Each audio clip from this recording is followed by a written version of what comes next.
What's good guys, Tiger here, helping you improve at Call of Duty and become a better player. Now, as you all know, the beta has came out, and I did an 8-hour live stream playing the beta and kind of getting my first impressions, first thoughts, hands-on on the game. And I'm thoroughly enjoying it, and that is why I'm making this video. This video is going to be jam-packed full of information for those of you who want to jump into the beta and absolutely kill it right from the start. I am not joking by saying that this is the ultimate guide to Black Ops 4 beta, everything you need to know. Now, if you enjoy this video and you find it interesting and you want to hear more of my thoughts and tips on Black Ops and just Call of Duty in general, then you may want to consider subscribing and turning on notifications to stay updated on all my latest content. But for now, let's get straight into the video. Okay guys, so as always, these are my opinions on the beta and the tips that I feel are valuable when transitioning to Black Ops 4. One thing to always keep in mind guys is that this is a beta, what means Treyarch are going to be making ongoing changes throughout all 3 betas to balance the game to make it as best as it can be for launch.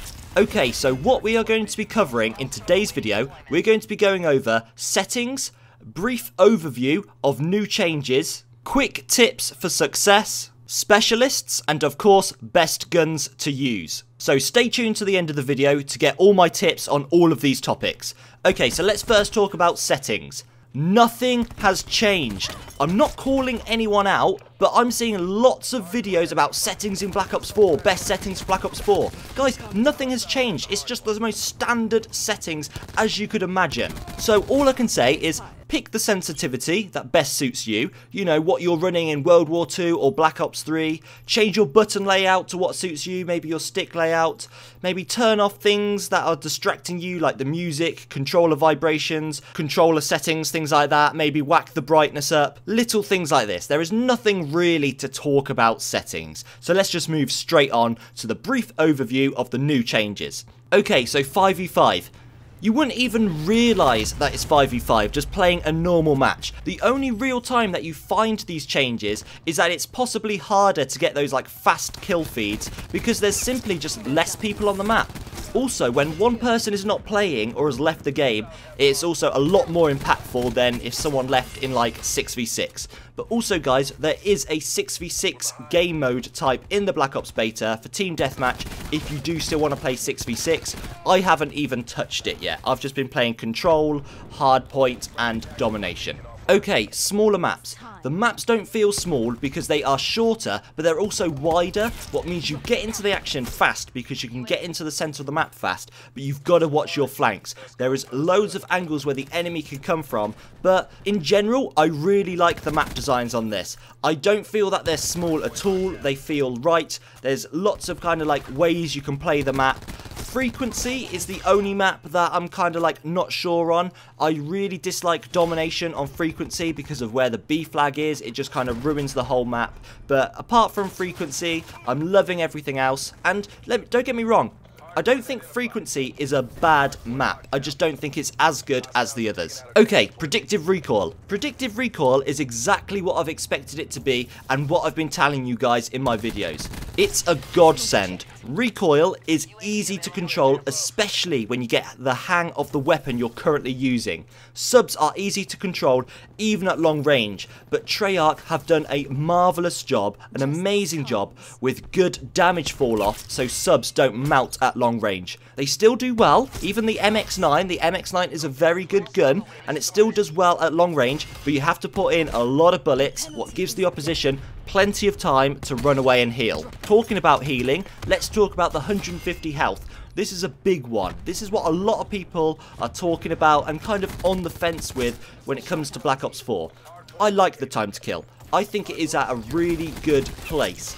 The only problem with the health at the moment is armor, and we'll get to armor later. It took me a while to get used to the 150 health. When I first got hands on, I kept like stop shooting people before they died. Guys, this is a big tip. make sure you carry on shooting them until they die. It sounds stupid, but it's very easy to be shooting at someone and then change direction, move on, because you're anticipating that they're going to die. But remember, the time to kill is a lot longer in this game than we have ever played a Call of Duty before. So you have to accept that transition period. You just need to kind of get used to the time to kill first for you new players. So keep that in mind. But the time to kill isn't bad at all. I'm in love with it. I like running away from gunfights. I love having the opportunity to make a decision before dying rather than just dying, because that is not tactical gameplay, and this is what makes the game the best so far. The fact that I have the opportunity to decide if I want to run away, heal,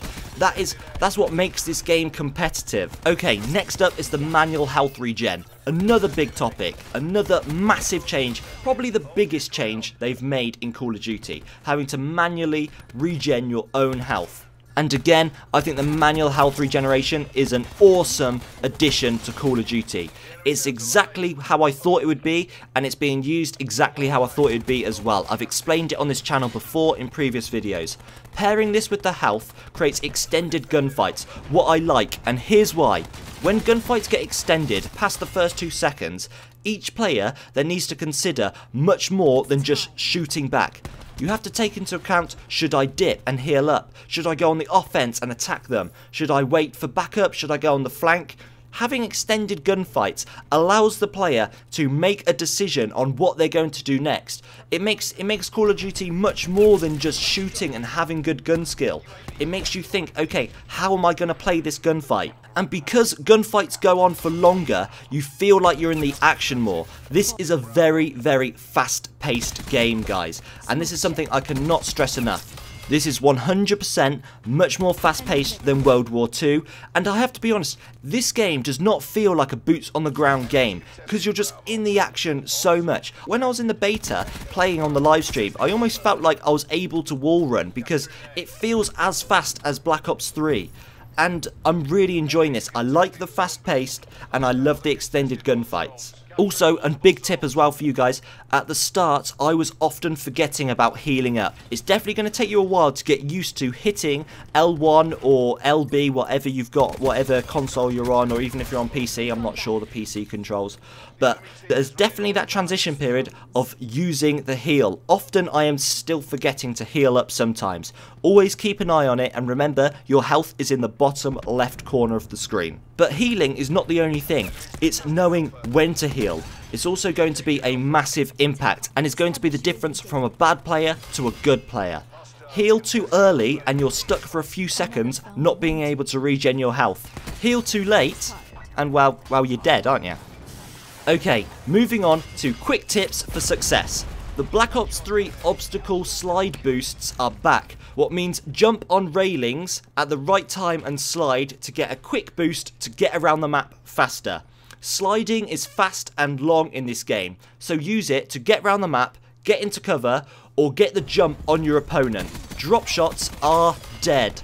Drop shots are dead in this game. Drop shots have been a thing in Call of Duty since Black Ops 4. We've had drop shots for 10 years and they are dead now. The reason why is because when you go prone, it forces you out of ADS. It forces you out of aim down sight. So avoid going prone at almost all costs. It's literally not beneficial at all. Saying that, jump shots in their current state are strong. The Black Ops 4 jump is unrealistic, but then again, it's Call of Duty, it's not Battlefield. This game is not supposed to be realistic. But anyway, Treyarch are looking into changing this at the moment because jump shots are just so good for winning gunfights. So keep this in mind, guys. If you've got a custom controller or you've got your button layout set so you can easily jump, keep that in mind. Jump shots are amazing at the moment, but like I said, watch out. Treyarch are looking to make changes, so always keep an eye on the patch notes, always keep an eye on the internet to see what changes. Predictive recoil allows challenging longer gunfights and being a lot more accurate at those longer ranges.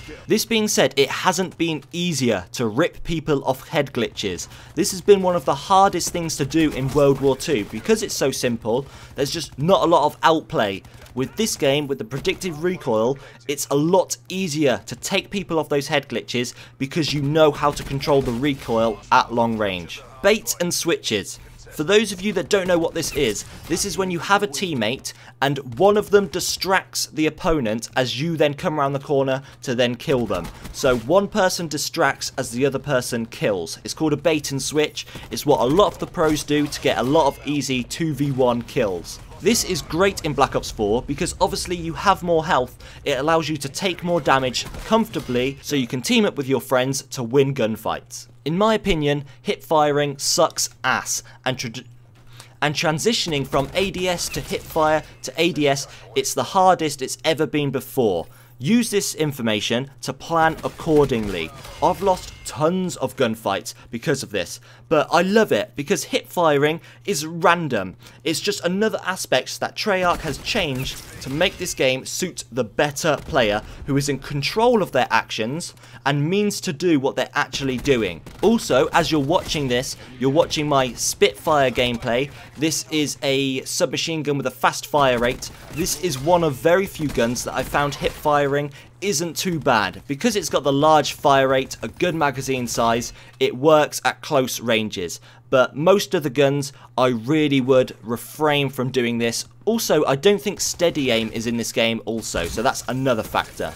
The Pick 10 system, the staple of creator class for Black Ops games. And the Pick 10 system, as always, is strict. So pick your classes carefully. Pay close attention to your attachments and equipment because I think they are the most important parts of the Pick 10. Picking the right attachments and picking the right equipment. Score streaks in their current state are weak as fuck, especially the high streaks like the attack helicopter, sentry and the strike team. I would recommend taking UAV and Hellstorm for just consistent effectiveness. Treyarch, I think, are going to work on this. I think they just need to. Score streaks are just useless. It's not even worth it, guys. Go for those lower ones just to get value from it, guys. Trust me. Another tip so you don't get caught off guard. When loading into games, the countdown is always out of game. It's always in the loading screen. And when the clock reaches 0, you literally just jump straight into game and you're ready to move to start the game. Because it can very easily catch you off guard. Okay, specialists. There are lots of good specialists. What is perfect? Because in Black Ops 4, you have to race your team to pick your specialist before the game starts. Because only one specialist can be picked per team. For example, only one Ruin per team, one Seraph, etc, etc. What this means is you need to get good at a handful of specialists. Don't be that guy who cries if they don't get the specialist they want, because that is your loss. In my opinion, you need a specialist pool. You need a pool of specialists that you're comfortable on. My pool is Seraph, Torque, Recon, Crash and Battery. Having 5 allows me to always have a character I like available. This way I cannot lose. Specialists that are OP at the moment is Battery because the War Machine literally devastates an entire area of the map. Also Ajax being able to shoot his gun while holding a riot shield, which just completely slows down the game and is just very frustrating. I don't like that. Also Prophet slows the game down massively as well. Having his Tempest and his little robot thing, they basically just stun you in place, what allows the enemy to just like kill you a lot easily. Like you are literally stunned for like an entire century. It's very annoying. Okay guys, guns to use. So for the SMGs, obviously it's the MX9. This gun is dominant. This is the PPSH. This is the Vector. This is the ASM-1. This is the gun to use. This is the submachine gun you guys want. It is considered to be the best gun in the game at the moment. I wouldn't necessarily say it's the best gun because there's a lot of good guns in this game, but it's definitely the best submachine gun. I like to run the tritium sight, I think that's right. What is the best sight on every gun in my opinion, and is needed on the MX because the iron sights are awful. Like the field of view while aiming down sight with the iron sights on this gun are terrible. So I do think that we're going to see like a red dot reticle SMG meta in Black Ops 4. So the attachments I use are rapid fire, what you unlock first, stock and AP rounds. AP rounds is a new attachment in Black Ops 4, what pierces armor. Armor, as I said before, is very, very strong in this game. They are definitely looking at nerfing it. Also, AP rounds increases damages to equipment and vehicles. The Spitfire is a very fun sub to use, but it is quite weak. But I'm kind of getting used to it. I'm kind of liking it. It's a nice alternative. The second sub just is like just not good. It's just not up to scratch, but the Spitfire is a nice alternative. It's got a good fire rate, but the MX-9 is still number one. Okay, the best assault rifle is the FN57. Again, pretty standard build. This gun is like your KN in Black Ops 3, and it's almost like your AK. It's that just standard, good recoil, good weapon. This is like your STG in World War II. And again, it's a pretty standard build. Rapid fire is awesome on this, and even though I use a sight, it's not necessary. The iron sights are very good on this gun. The Ramper is a gun I'm enjoying a lot at the moment. It's slower and has more recoil, but it does more damage. But it's another very good option in the assault rifle class. Now the tactical rifles, what is basically just an assault rifle, oh my god, the ABR is awesome, guys. I am loving it. This is my favourite gun. It's a 3-round burst and it absolutely melts, especially at long ranges. I have taken out so many snipers at long range with this gun. I absolutely love it. If you unlock it, give it a try. 100% recommend this gun. The one LMG we have so far is slow and kind of irrelevant. I think I'm going to give it a try today, day 2 of the beta. And also, guys, I'm an awful sniper and I stopped using it very early. All I can say, guys, if you want to know more information and have a good evaluation of snipers in this game, I recommend watching another person who uses snipers and is a lot better than me. But all I can say is the snipers are good, but they're not necessarily OP. As always, with snipers, it depends who's holding the weapon. If you're a good sniper, then obviously you're going to go on a tear. You can very easily go on kill feeds, you can go on kill streaks, because you can potentially one-shot with these snipers very easily. And with the increased damage, that is something that is very, very interesting and very nice to have. And it's very hard to balance, because with snipers, it's like, if you make everything like a one-shot kill, they're like considered OP, but if you make them like 2-shot kills, then they're basically just irrelevant. I think snipers are in an okay position, because I don't think that the average player can do well consistently with them. One of my subscribers suggested that they could possibly like up the recoil and the flinch with snipers to make it a bit more balanced, but in all honesty, I think they're in an okay spot. I haven't had that much time to kind of like evaluate them yet. As for secondaries, pistols actually do damage. They're not a bad option. Both of them are pretty good, so don't be afraid to whack it out. Also, the shotguns are hard. It's one of those things where it's like, if you hit them and they don't die in the first shot, you're kind of screwed, especially if you're just staring at them. If you can kind of like peek around a corner, then you've got a good chance. But in all honesty, I would recommend going for pistols as a secondary instead of shotguns. Okay guys, that is it for today's video. I really hope you enjoyed, and I really hope that you enjoyed this guide, and these are tips that you can just take and go into Black Ops 4 and absolutely destroy. Like I said, if you enjoyed and you want to see more, consider subscribing if you haven't already. But that's all from me today, guys. Take care, and I'll see you in the beta.